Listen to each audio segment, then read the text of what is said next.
तो फ्रेंड्स, इस वीडियो में हम बात करेंगे हम सियाराम रिसाइकलिंग एसएमई आईपीओ की। तो ये आईपीओ 14 दिसंबर को ओपन होगा और 18 दिसंबर को क्लोज होगा। इस वीडियो में हम इस कंपनी का सारा रिव्यू करेंगे कि कंपनी किस सेक्टर की है, क्या काम करती है और ये फाइनेंशियली और फंडामेंटली कैसी है और इसकी ग्रे मार्केट में क्या डिमांड चल रही है, जिससे हमें लिस्टिंग गेन का अंदाजा मिलेगा। तो बने रहिए वीडियो के लास्ट तक। सबसे पहले इसकी बात करते हैं डिटेल की। तो इसका फेस वैल्यू रखा गया है 10 रुपीज पर शेयर और इसका प्राइस बैंड है 43 रुपये से 46 रुपये और इसकी एक लॉट में 3000 शेयर आएंगे। और ये कंपनी टोटल इश्यू लेकर आ रही है 22.9 करोड़ का, जो कि सारा का सारा फ्रेश इश्यू है और इसकी लिस्टिंग होगी बीएसई एसएमई पर। अब बात करते हैं कि ये कंपनी करती क्या है और किस सेक्टर की कंपनी है। तो ये कंपनी 2007 में स्थापित हुई है, यानी कि अपने सेक्टर की काफ़ी पुरानी कंपनी है, तो एक्सपीरियंस कंपनी है। और सियाराम रिसाइकलिंग इंडस्ट्री लिमिटेड की मुख्य गतिविधियों में ब्रास यानी कि पीतल के स्क्रैप को अलग करना, पीतल के पिंडों का विनिर्माण करना, ब्लेड्स और ब्रास आधारित उपकरणों और विशेष रूप से नलसाजी और सैनिटरी पार्ट्स का उत्पादन करती है। नलसाजी और सैनिटरी यानी कि जो पाइपलाइन में फिटिंग्स वगैरह आती है उनका उत्पादन करती है। और ये सभी सुविधाएं जामनगर जिले की 3 सुविधाएं प्रदान करती है, जो पीतल के लिए प्रमुख केंद्र हैं। और इसकी 3 यूनिट है। पहली यूनिट में ये पीतल के गोले और सिलियां तथा पीतल के छड़ों और पाइपलाइन संगठनों का निर्माण करती है और इनको यूएनआई में भेजती है। और यूनिट 2 में ये पीतल के सैनिटरी पुर्जों का विनिर्माण करती है। और यूनिट 3 का प्रयोग ये स्क्रैप के पृथक्करण के लिए किया जाता है। और कंपनी भारत के करीब 18 राज्यों और केंद्र शासित प्रदेशों में अपने उत्पादों की बाजार रखती है। और कंपनी उत्पाद को चीन, जर्मनी, बेल्जियम और ओमान में निर्यात भी करती है। और इसके रेवेन्यू की बात करें तो गुजरात से 56% रेवेन्यू जनरेट करती है, एमपी से 5%, पंजाब से 2% और राजस्थान से 1.5% के करीबन रेवेन्यू जनरेट करती है। यानी कि कंपनी का सेक्टर काफ़ी बढ़िया है, क्योंकि ये रिसाइकलिंग वाला काम हमेशा बने रहेगा। क्योंकि कुछ चीज़ें पुरानी होती है तो हर एक चीज़ की एक उम्र होती है, उम्र के बाद में वो खराब हो जाती है, तो उनको वापस रीयूज तो करना ही है। तो उसके लिए इसका सेक्टर काफ़ी बढ़िया है। अब बात करते हैं कंपनी फाइनेंशियली कैसी है, प्रॉफिट मेकिंग है या लॉस मेकिंग है। तो सबसे पहले बात करें एसेट की, तो 2022 में एसेट था 9,851 लाख, जो 2023 में बढ़कर हुआ 15,136 लाख। और इसका रेवेन्यू 2022 में था 42,644 लाख, जो कि बढ़कर हुआ 49,786 लाख 2023 में। और प्रॉफिट आफ्टर टैक्स की बात करें तो 2022 में 322 लाख का प्रॉफिट जनरेट किया, जो लगभग डबल हुआ 2023 में 765 लाख का। और नेटवर्थ की बात करें तो 2022 में थी 3,876 लाख, जो 2023 में बढ़कर हुई 4,642 लाख।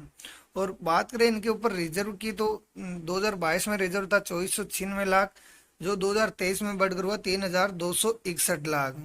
और बात करें इनके ऊपर बोरोइंग की तो 2022 में बोरोइंग थी 2,821 लाख, जो 2023 में काफ़ी बढ़कर हुई 6,706 लाख।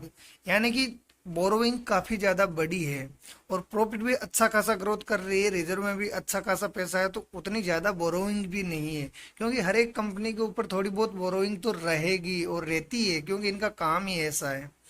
तो ओवरऑल देखें तो कंपनी फाइनेंशियली काफ़ी अच्छी कंपनी है, क्योंकि प्रॉफिट साल दर साल बढ़ रहा है, हर एक चीज़ साल दर साल बढ़ रही है और साथ में बोरोइंग भी बढ़ी है। और इसको फ्यूचर में अच्छी ग्रोथ करनी है तो इसकी बोरोइंग भी कम करनी होगी।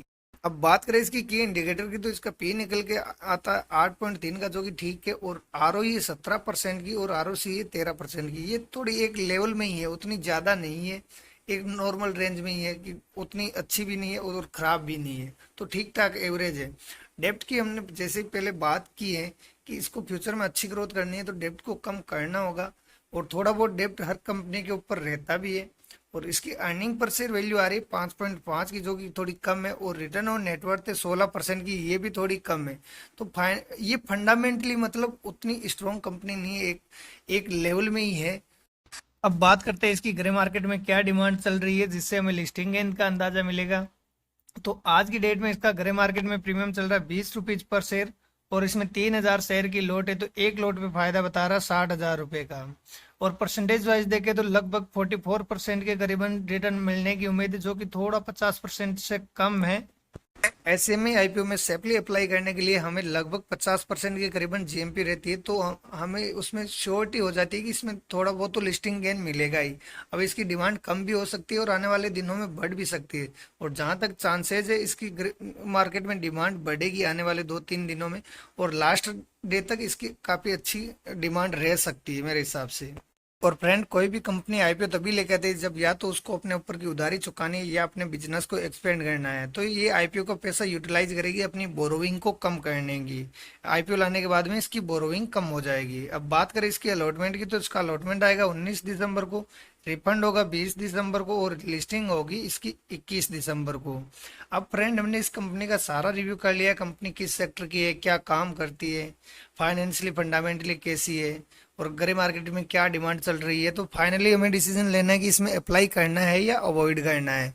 तो अभी के हिसाब से इसमें लिस्टिंग गेन के हिसाब से उतना ज़्यादा मिलने के चांसेस है नहीं।